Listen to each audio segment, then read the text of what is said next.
लोकसभा चुनाव से पहले अपने पुराने तेवर में लौटी मायावती। क्या 2024 के लिए कोई बड़ा टारगेट लेकर चल रही हैं मायावती? यूथ का साथ कितना होगा सफल, या फिर बदलनी पड़ेगी स्ट्रेटजी? सेटबैक के बाद मिशन और मूवमेंट से कामयाब होगी रणनीति। माया अपने वोट बैंक और नई रणनीति से क्या करेंगी कमाल?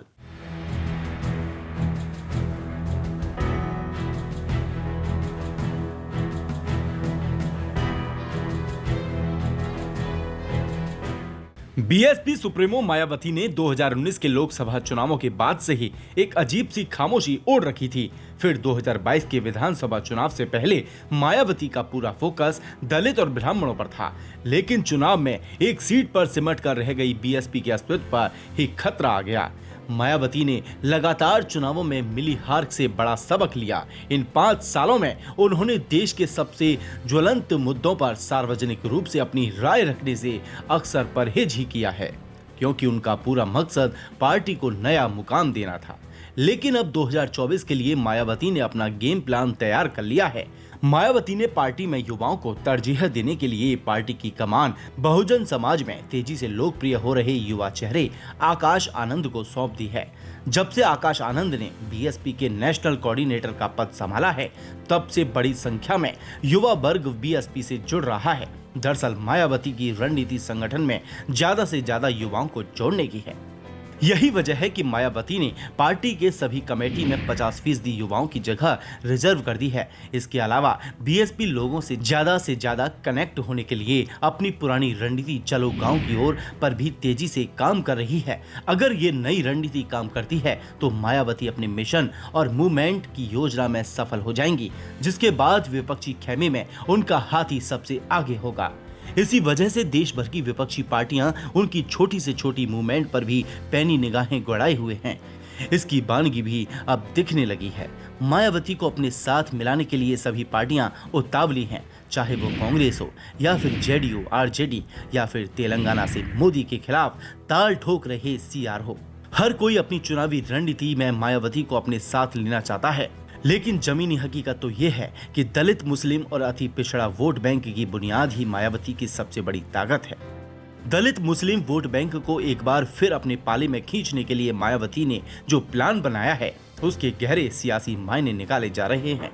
मायावती ने तो अपने जन्मदिन पर यह साफ कह दिया था कि वो अब किसी भी पार्टी से गठबंधन नहीं करेंगी। कि इस वर्ष सन 2023 में कर्नाटक, राजस्थान, मध्य प्रदेश, छत्तीसगढ़ सहित अन्य जिन भी राज्यों में विधानसभा के वे अगले वर्ष देश में लोकसभा के लिए होने वाले आम चुनाव में भी हमारी पार्टी बीएसपी किसी भी पार्टी के साथ कोई भी गठबंधन करके ये चुनाव नहीं लड़ेगी।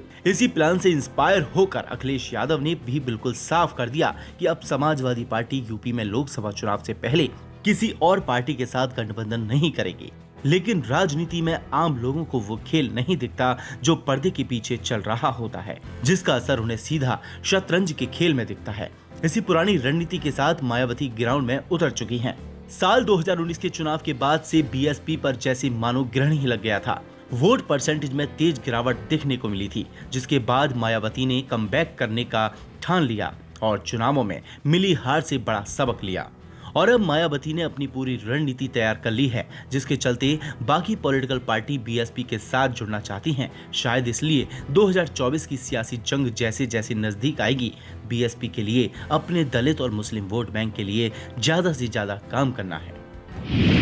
मायावती की नई रणनीति में क्या है 4 पॉइंट्स? बीएसपी इस साल होने वाले 9 राज्यों के विधानसभा चुनाव और 2024 के लोकसभा चुनाव में 50% टिकट युवाओं को दे सकती है। संगठन में युवाओं को जगह दी जाएगी, जिससे दलित युवाओं को बीएसपी के मिशन के बारे में ज्यादा जानकारी मिल सके। गांव चलो अभियान के जरिए सीधे लोगों से संपर्क बनाया जाएगा। जोनल कोऑर्डिनेटर इसकी रिपोर्ट बनाएंगे। मायावती का मकसद मुस्लिम, ओबीसी और दलित वोटरों को अपनी तरफ आकर्षित करना है, जिसका लक्ष्य चुनाव में जीत हासिल करना और विपक्ष को कमजोर करना है। इस समय मायावती अपनी पार्टी के जनाधार को बढ़ाने के लिए दिन रात मेहनत कर रही हैं। देश के अलग अलग राज्यों के कोऑर्डिनेटर और नेताओं के साथ वो हर रोज मंथन कर रही हैं, जिसका असर संगठन पर दिखाई देने लगा है। अब बीएसपी कार्यकर्ता भी मैदान में देखने लगे हैं।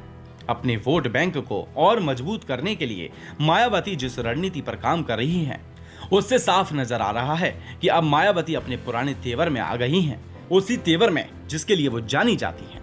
यूपी में जिस तरह से सपा सुप्रीमो अखिलेश यादव स्वामी प्रसाद मौर्य के साथ मिलकर बीएसपी के वोट बैंक पर डाका डालने की कोशिश कर रहे हैं, उसने मायावती की चिंता को और बढ़ा दिया है।